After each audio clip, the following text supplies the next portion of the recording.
It's true with any small business, any small environment, that you get tribal knowledge, and tribal knowledge being something that kind of gets passed down from person to person, usually in small groups, and it becomes the coda. This is how we do the business.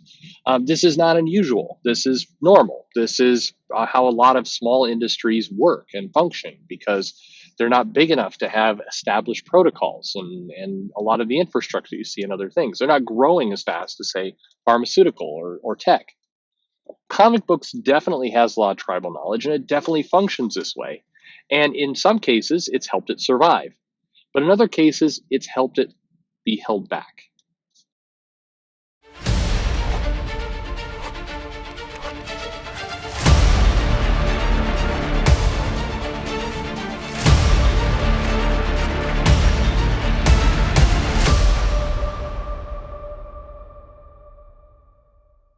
Hey, everybody, this is Perch. Comic books is a fascinating little business because it exists often in little pockets. If you can go back and take the long view of what happened in like the 70s, 80s, in the 90s, in the 2000s, there's a cyclical period that happens of usually about 12 years or so where very little changes. There's an ignition moment, and then a lot of the next 12 years is trying to kind of cauterize or harden that ignition moment.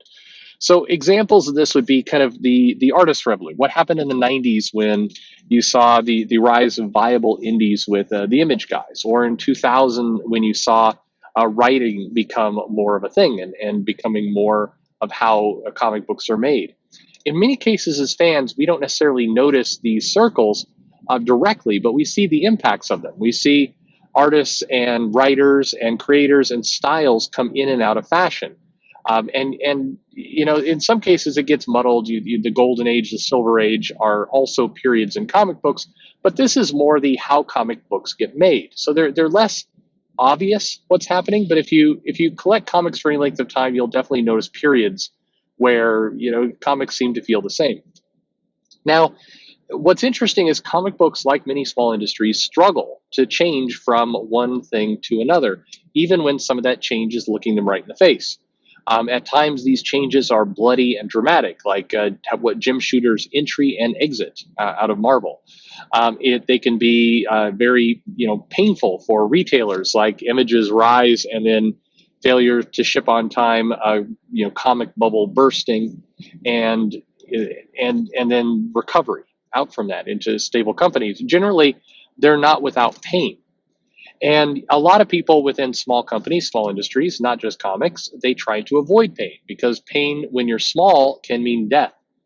It can be meaning running out of an industry. It can mean far more dramatic things than making a mistake. If you're a pharmaceutical company, if you're Pfizer or you're Amgen, and you make the wrong bet on medication, it can absolutely cost you millions of dollars. It can be layoffs, it can be everything else. But to the grand culture of the company, life goes on fairly normal. It doesn't create a shift in status quo. It doesn't create a shift in culture. If you look at technology, you can have kind of the period in which there were desktop computers, and then the period in which there were laptops, and networking was more important, and then mobile. And you see these kind of technology innovations and shifts, but they tend to be more gradual, and they tend to not come with death and with pain. It's Microsoft will try to make, say, the Zoom, and they'll miss things like the tablet revolution, which Apple jumped in on. But it's not like it's not like this was catastrophic for the company. Those occur in other ways. But with comics, they tend to be. Tribal knowledge can be very helpful, as I said, to manage costs and to quickly relay information from one place to another. But they can also be very harmful in the sense that they tend to prevent change. You tend to get these, if you work in comics, you'll hear statements, oh, this is always how we've done it, or this is just the way it is, or that won't work because we've tried that before. You'll hear those kinds of statements come out, which really are code for we want to keep things the way they are. We don't want to shift. And when you're small, that can be a necessity. But when you're larger, or when you're trying to enact growth or change, it's not helpful. It often means that this change or these needs to be different build up over time like a bubble, and then they burst with a lot of destruction. Comic books are in a very weird place because it is a small industry. It's a small group of people. Everybody knows each other. It's all things considered. It makes a lot of money, but it's dwarfed by the parents involved, by the Disneys, the Time Warners, AT&T. Comics are just an insignificant fraction of that. So that has this side effect of being strongly influential with the IP and the characters they make, still making millions of dollars, employing hundreds of people, maybe thousands of people in some cases, but also because in the eyes of the parent, they're small, it's tiny. So it's just the most awkward stepchild relationship where they both get to be big and small simultaneously. None of this is great for change. So if you look at things like the digital revolution, and we've talked about that quite a bit, why it stumbles, why it's hard. You look at how some creators may get away with kind of more obnoxious behavior for longer than they should, like what happened with the Superman office.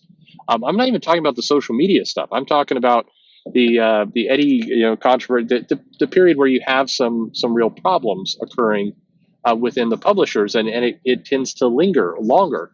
It's because the industry insulates itself and says, what has been will be in the future, and we don't want change, we don't want oversight, we don't want to be proactive about these things. There's this built-in paranoia that if you tattle on something, even if it's legitimate, that you'll make enemies and they'll tattle on you and you'll be run out of the business. This is one of the big, comics for a long time has desperately needed kind of a whistleblower type approach.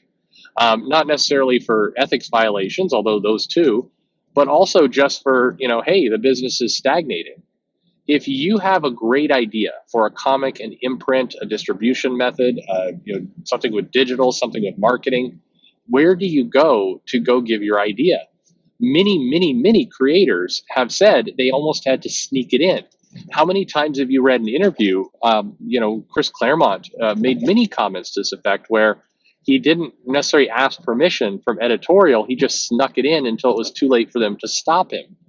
And some of these decisions were pretty powerful, like the yearly X-Men kind of event model that they went to, or some of the bi-weekly shipping. Some of these things were done kind of very much behind the scenes, very much in secret, which is not how it should be. I think no one in their right mind would say this is a good way to do it. You shouldn't have to sneak in improvement. You shouldn't have to, under the cover of darkness, make life better or improve sales. That shouldn't be. But yet, that is how the world works in a lot of cases, certainly within comics.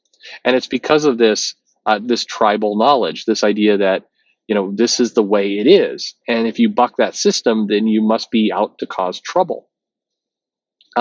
Comics by their and this is another place where there's an internal conflict with what comics are. Comics by their nature are designed to be more experimental.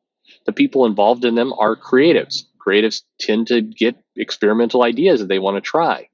The medium is cheap enough that you can experiment with things and not have it be a catastrophe.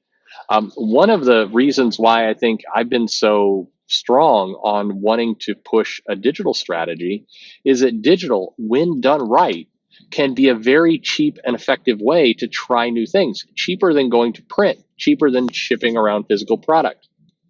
Now, I feel like I always have to say this because somebody always comes in the comments and says, wow, digital will never be a thing because I like physical comics. I need to hold them. You can't, you can't, what's the comment? You can't take your laptop to the toilet. I think some people do try. But anyway, that's not my argument at all. And I think if you've been hearing this in my voice, like, hey, we have to get rid of the physical comics, nothing can be further from the truth. I did a whole video on that. That's not the truth. But simultaneously, we do have to have a digital strategy. We can't rest on this is the way it always has been. This is the tribal knowledge for the business. Because in doing so, we're going to avoid improvement. We're going to avoid innovation. We're not going to do the things we need to do to both make the business stronger and give ourselves some space and some opportunity to invent. The invention is necessary. And so that's why I push so hard for these things, and that's why others push hard. But comics, because of its almost cottage business nature, it gets very, very funny when people suggest change. When you buck the status quo, when you go against the tribal knowledge, it's not seen as, hey, here's a potential innovation. It's seen as, hey, here's a potential threat. And that's the problem with comics. And that's why tribal knowledge and some of this stuff, while useful, has largely outlived its usefulness. Businesses do need to evolve, and we need to get on that. Anyway, what do you think? What are some of the most kind of obnoxious things like that that are tribal knowledge type items, things that desperately need some change? What are those? What are those for you? Leave me a comment below. Let me know your thoughts. Would love to hear them. Like, subscribe, click the bell for notification if you'd like to do that. Follow me on Twitter or Facebook at Comic Perch, and thanks for listening.